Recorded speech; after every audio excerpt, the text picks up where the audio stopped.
Hello and welcome to Biber Hunter scale models. In this video I want to show how I continued with my Panzer IV model. Spraying a camouflage, creating chipping and rust effects with acrylic paints and painting details is part of this video. So, if this sounds interesting to you, please stay tuned.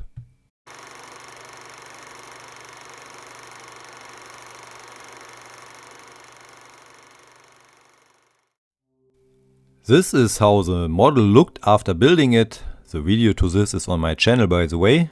The Ryefield Panzer IV with Ryefield upgrade kit, 3D printed tracks and accessories.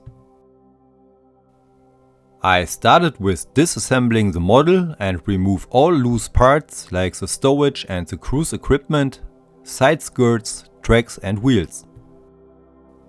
I kept everything removable to make my life easier when painting, and only placed them onto the model in the building part to see if they were fitting, to make sure I wouldn't come into trouble later. Before I started with the preparations for painting, I wanted to add some details or upgrades, like this tab made from 2-part putty for the Rommelkiste. It not only added an interesting detail, it also made my life easier because it covered the gap between the box and the armor plate, so I didn't have to somehow paint these areas. And what is a tank model without a tab, right? I already mentioned in the building video that I wasn't really happy with the small plastic side skirts which were included in the kit. As there were no PE parts for these in the upgrade set either, I sacrificed a side skirt I wouldn't use and created these, to me way better looking side skirts. They are thinner, more in scale and better matching to the other skirts. Now that I was satisfied with all parts, I could start with placing every item onto painting handles or toothpicks. I drilled holes into the smaller parts and glued them onto the toothpicks. Bigger and flatter parts, like the skirts, were glued directly on thicker cocktail skewers, and the wheels were just plugged because they fitted perfectly onto the plastic sticks. And that's the whole stuff ready to take a bath in soapy water. For a first generous cleaning, every part went into a big bowl filled with soapy water to get rid of dust and dirt from building. I carefully used a brush for some mechanical cleaning, but I did not touch the small PE parts on the tank too much, if at all, because I was afraid of damaging them. And with my airbrush I sped up the drying time by bluing the water out of all gaps and crevices. When everything was completely dry, I degreased the model with Modeler's World Degreaser. This removed the last bit of grease from my fingers and the last bit of dust and dirt. I applied it by airbrush straight out of the bottle, so I don't have to touch the model's fragile parts with a brush. And as the last step before painting, I applied Tamiya's Metal Primer generously over everything metal like photo etched or copper parts. This stuff is really a great help for the paint to adhere better onto these smooth surfaces. I made very good experience with it over the last years, as untreated parts always start to lose paint because of touching them by accident or because of handling them. I here too applied it by airbrush straight from the bottle to not have to touch the fragile parts with a brush. Now it was finally time to bring some paint into the game, and I again decided for the lacquer based MrSurfacer in mahogany brown as a dark but warm foundation. This lacquer based primer sprays better than acrylic based ones and is very durable and adhesive. To get a feeling for the primer thinner ratio and get back into airbrushing, I started with the accessories and side skirts, because they are not that complicated to spray or easier to replace if something goes completely south. Spraying all the wheels and rollers was even less fun than building them, and I was really glad when I got them done. Maybe I should try to just dip them into a pot of primer to get this done faster. Then it was time to prime the vehicle itself, and like on all other parts, I applied the primer in thin layers to build up the opacity slowly instead of flooding details with too thick applications. For the whole priming session, I used my Gallery Barbatos Rex with 0.5 nozzle. I am no fan of hour-long airbrush sessions for several reasons, and this airbrush really helps me to get through them. The trigger style handle makes it way more comfortable for me compared to a traditional airbrush, and with the 0.5 needle it's pretty precise with good control over the amount of applied paint, but also gives away enough paint so this isn't taking longer than it should. To prime and paint the tracks, I used my professional track painting station again, pulling the tracks slowly around the screw. Like this, the inner sides of the links got exposed and also hit by paint. So I don't have to worry about raw, unpainted areas becoming visible when mounting the tracks later around the idler or driving wheels. For the base coat, I again decided for AK's dark yellow or dunkelgelb. I used this paint on my Sturmgeschütz last year and really liked it, so I base coated every part that should be hit with it. I again used my Barbatos Rex with 0.5 nozzle here because it was a pretty similar job like the priming. A lot of surface sprayed in the same color. And like in the priming stage, I built up the yellow layer in several thin passes to not overdo it and flood the surface details. I prefer spraying complex models like this vehicle by airbrush. Rattlecam primer or paints would be faster of course, but these German vehicles are very angled with a lot of deep spots and crevices. So I want full control over the amount of applied paint and where I spray it. The risk of flooding certain areas because others are hard to reach is too high for me. So I went the more exhausting and time-consuming way for better results. And like I said before, I can highly recommend trying trigger style airbrushes like this one if you also struggle with handling traditional ones for hours. So, with all necessary parts sprayed yellow, I could start spraying the camouflage. I liked this pattern I saw in an AK book and I wanted to use it as inspiration for my vehicle. And I decided to start with the green stripes. Camouflage spraying requires more precision, so I switched to my new Gallery Aventus with 0.2 nozzle and I totally love the look of my tailor-made edition. Because I used the Aventus for the first time, I wanted to get a feeling for it. So I made me a test piece and started to spray around with the green paint. I wanted to find out what paint thinner ratio worked best at what pressure. For such precise jobs I still prefer a traditional airbrush, because this way of holding an airbrush makes aiming easier to me. When I felt comfortable enough with the airbrush, I started spraying the green part of the pattern on the side skirts, because these were best visible on the only picture I had of this vehicle. I started to spray very thin lines and then made the stripes wider and wider. The picture showed the pattern pretty cloudy, so I made sure to not apply the paint too opaque. And before I started to spray the vehicle, I gained some more practice by camouflaging these accessories.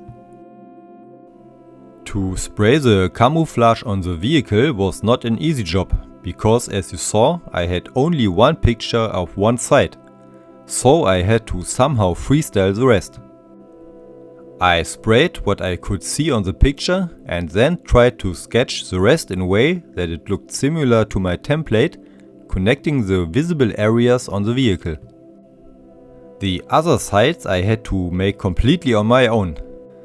But the good thing about camouflages is that most of them were field applied and there is almost no way to make them look wrong as long as I made sure to fulfill the two main purposes of camouflages.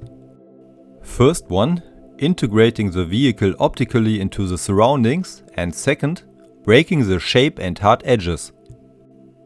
And as I prefer the soft look of field applied camouflages over hard edged manufacturing ones, I could spray my camouflage here freehand without masking.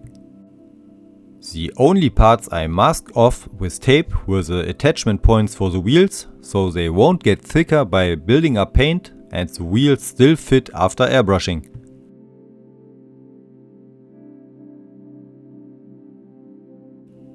After spraying the basic shape of the green stripes and marking positions where they went from the hull to the turret and vice versa, I removed the turret and could now spray the single parts more easily.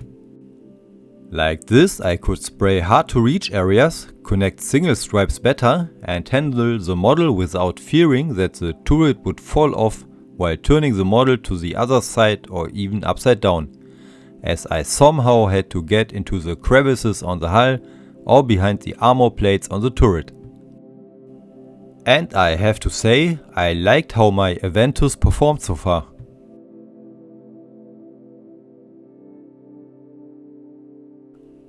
With the green part of the camouflage sprayed, I started to add the red-brown stripes. Again, I started on the skirts because they were best visible on the picture and great to get a feeling for the pattern. I decided on the red-brown as the third color this time because it's pretty common in German camouflages. On the Sturmgeschütz I made last year, I used chocolate brown as the third color because I like the combination a lot, but on this vehicle I knew from the beginning that I wanted to go with the more common red-brown, just to have it made at least one time. After the skirts, I again started to sketch the stripes on the complete vehicle to set positions and find a way to integrate them into the pattern so it would look okay and make some sense. Although, like I said before, I am no fan of traditional airbrushes in longer sessions, in the meantime I felt pretty comfortable in using the Aventus. The trigger has a big head what gives a good grip and it moves pretty smooth with adjustable resistance. So, although I used it quite some time on this project here, my hand didn't get too exhausted.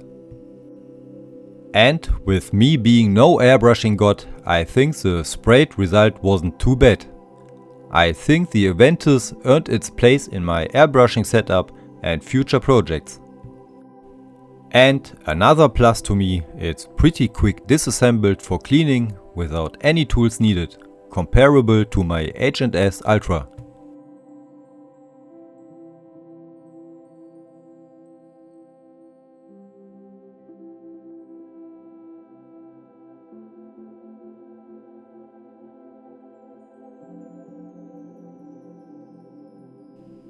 With the general shape of the red stripe sprayed, I again removed the turret and finished the basic pattern by connecting stripes, spraying hard to reach areas now that I could move the model freely and tried to get to a point where I was satisfied with my work.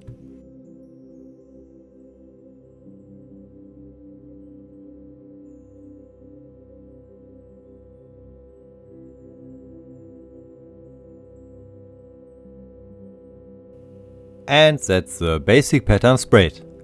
As I had only a picture from one side as template, it's hard for me to tell how close I got to my reference. The result I ended up with was somehow developing while I was airbrushing. A result of my try to think into the specific pattern and how it maybe could have looked on the complete vehicle. And at least to me, it came out good enough and not impossible that this pattern could have been painted on a World War II German Panzer IV. So I was good enough to move on and add some highlights. I added the lighter ivory to each of the 3 just used paints to lighten them up and sprayed these lighter mixes into the previously painted areas. I started with lightened up dark yellow, but didn't spray it completely covering, but in a cloudy way, to break up the areas, highlight raised areas, and maybe make corrections where I wasn't happy with the sprayed pattern. And as a side effect, I could treat overspray too if necessary.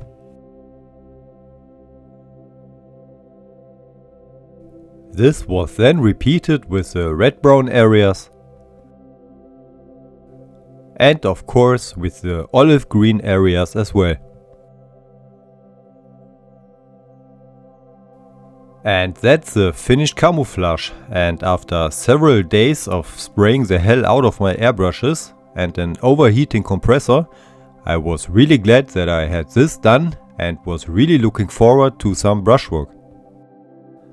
But first I had to apply the decals, and I sprayed several thin layers of matte varnish onto the areas where I had to place them as a foundation to protect the paint from the decal softeners and to better integrate them into the surface. The biggest challenge was the decal on the back of the armor plate, because I had to place it partly under the tarp, which I glued in place. But after cutting it into shape, I could slide it under the edges of the tarp and then fix it into place.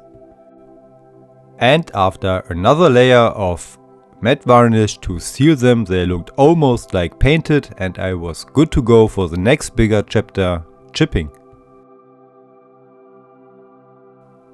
Instead of the usual ripped or cut sponges for the chipping, I this time used Getz Miniatures Blue Magic sponges for the first time and started with dark chipping color by Ammo. And the wheels were the parts I started to chip, because again they were perfect to get a feeling again for the technique and the used materials, because of all the earth and mud coming later. I grabbed me the slightly wider sponge and after unloading it on a paper towel, randomly slapped the dark chipping color onto them. I tried to make it look random and went a bit heavier here, because I knew that most of it will be covered later anyway. I like the Ammo chipping color because its reddish brown harmonizes nicely with the camouflage colors, at least in my opinion. On the driving and idler wheels I also used the second sponge, which has a sharper tip, and that allowed me to treat areas the bigger first sponge couldn't reach. It also creates a different pattern, so it's always a good idea to use both sponges on the treated parts. When the wheels were chipped, I dared to start on the other parts. I was aiming for a chipping with a dark and a light tone, and I started with the dark Ammo chipping color and the white blue sponge.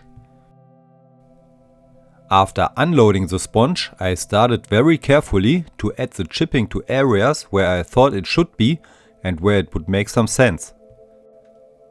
So, edges or areas with high traffic or movement were obvious to treat.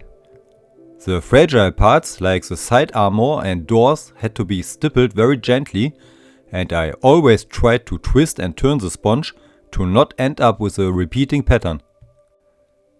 I worked with a ratio of 4 drops of paint and 2 drops of retarder, so the paint is thinner and didn't dry too fast in the sponge, so I could work with it longer.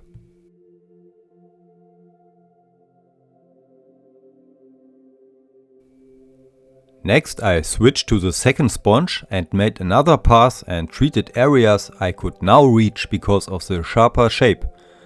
I tried to not overdo it with the chipping and added almost no chips to the turret side, because I think it should be more protected by the side armor. But as this technique is so much fun and the result good looking, it's really hard to not overdo it.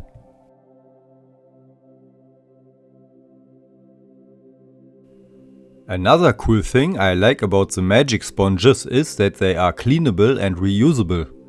Because I added retarder to the paint and kept the working times short, I had no problems with washing them out in soapy water, and after they dried out again, I could continue working with them. After the sponges, I refined my chipping with a sharp pointy brush and added chipping to areas I had no chance to reach with any sponge at all, like the turret stores or the inside of the Rommelkiste. I also used the brush to add scratches or connected smaller sponge chips to bigger ones. Adding chips by brush is way harder, especially to make them look random. So I used the brush chipping only in small amount and at areas where I really had to use the brush because the sponge couldn't reach it.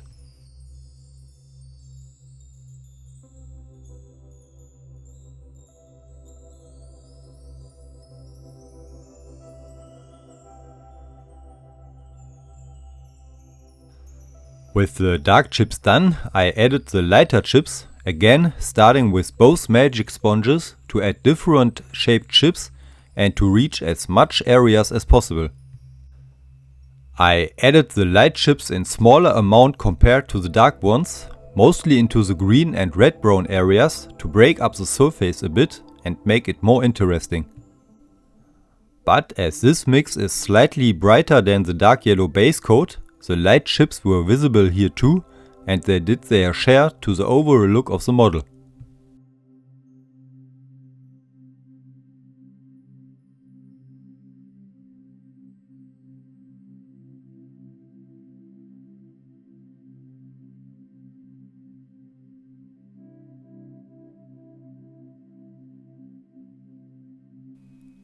I finished the light chips with my brush again by adding scratches and treated areas I couldn't reach by sponge.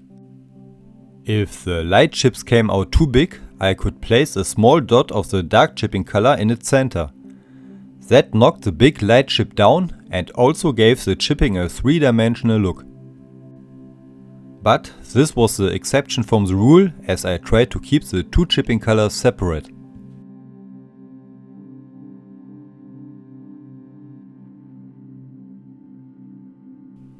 And that's the turret with the completed chipping. Like I said in the past, in the meantime I prefer vehicles that aren't chipped to death or look like they were in combat for 10 years. My chipping result on this model was maybe slightly stronger than on my Sturmgeschütz, but still way more subtle than on my Panther. So I would call it medium chipping, and I think the amount is still okay and not overdone. So I then repeated the process on the hull, starting with the dark chipping color applied by sponges and brush, followed by the light chipping color, again applied by sponges and brush. I kept the hull as the last part to chip because it was by far the biggest one, and I tried to motivate myself by finishing the smaller parts first, seeing the finished results faster.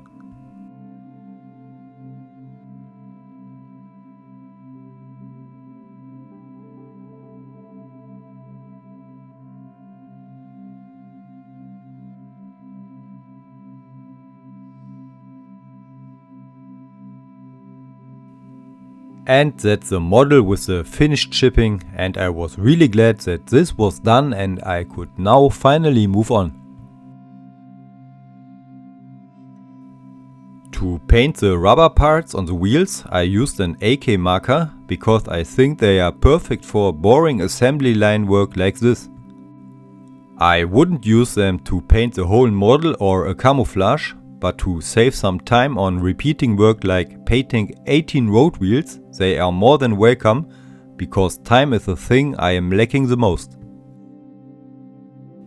So obviously, on the blank shiny parts on the idler and driving wheels, I used a gunmetal marker and quickly and efficient painted the areas that would be shiny, because the vehicle's paint would get chipped off from the moving tracks.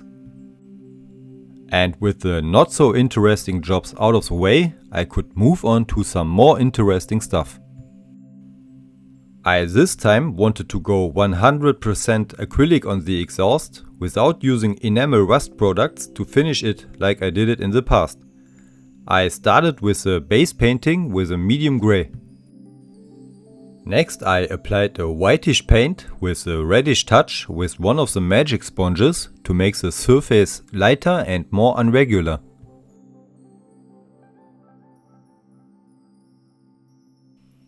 Because the exhaust was glued to the model, I of course couldn't reach all areas of it with the sponge without the risk of touching the vehicle with it. So I grabbed me a fine brush and continued my work this way, trying to create an irregular pattern. To unify the surface and integrate the light chips into it, I made a very thin glaze with the same paint diluted with ultra matte varnish. Next I applied dark brown chips to add the first rusty tones. I here first used a sponge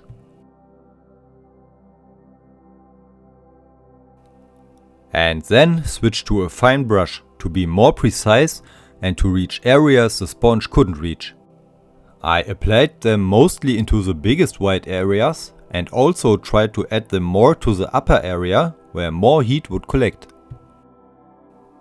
This was followed by a glaze with a medium rust brown tone.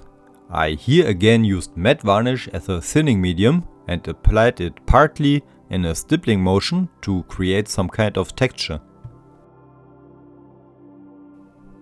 Next I used a lighter rust tone and applied this again with a stippling motion into the brighter areas, not only to add some lighter rust tones but also to create some contrast between lighter and darker areas. An orange paint was applied by speckling to imply some crusty, fresh rust tones that had some texture because of the thicker paint.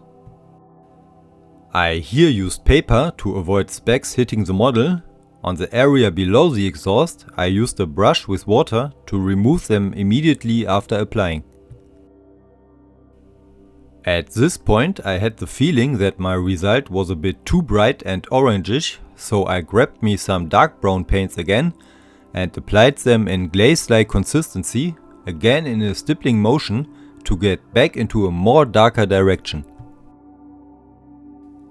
And as the last step I added diluted black paint onto the upper areas, heavily diluted with matte varnish. And with a brush moistened with pure varnish I blended the edges. I saw this effect on reference pictures from museum vehicles, and although these vehicles are of course way older than vehicles from the time, I thought it added an interesting effect to the exhaust. And that's the finished exhaust, and I think for acrylics only it's not that bad. Another positive side effect of using acrylic paints diluted with matte varnish was of course a completely matte finish. And that's a good thing on rusty surfaces and can end more glossy when using enamels. Other rusty parts like spare tracks, C-hooks or the towing rope were also painted with the just used rusty paints, and to finish them I applied very diluted layers of A-case black ink. This gives the parts a more metallic look with this rich black tone on top of it. The final effects will be added with graphite, but only shortly before the model will be finished. All that was left to do now was to paint stuff like the tarp, the leather pad of the cupolas hatch, and metal tools and accessories. I here basically use the same paints and techniques I used on my Sturmgeschütz, so to avoid making this video unnecessarily long, I refer you to my Sturmgeschütz videos you can find on my channel, or there are links in the description of this video. And yeah, with that the detail painting stage was done and we've made it for today. The painting stage is now done and I am pretty happy with the result. Of course it's not perfect like always, but I think it could have come worse. As exhausting all these airbrushing hours were, as much fun they made. The chipping and the painted details, rust tones and accessories harmonized nicely together, at least in my eyes. The next chapter will be about the weathering, like the pin wash, adding final rust effects and of course mud and earth effects. But before I will begin with that, I will add the very last details like the decal on the fire extinguisher. Of course, I could have done it already, but I wanted to get this video done as the Euromodel Expo is closing in, Germany's largest scale modeling show. And as I will compete there for the first time, I wanted to get this thing out of the way and start the preparations for the show. Maybe we will see there, so feel free to say hello. You can find me at the Abenteuermodellbau der Podcast table. Anyway, I hope my video was interesting to watch, and if you like what you saw, I would be very happy if you support me by subscribing. I am curious to read your feedback and thoughts to my Panzer IV so far. Und nein, das gibt es nicht auch auf Deutsch. So, enough talking for today. Thanks again for watching. Good luck for your own projects. Stay safe and until the next time.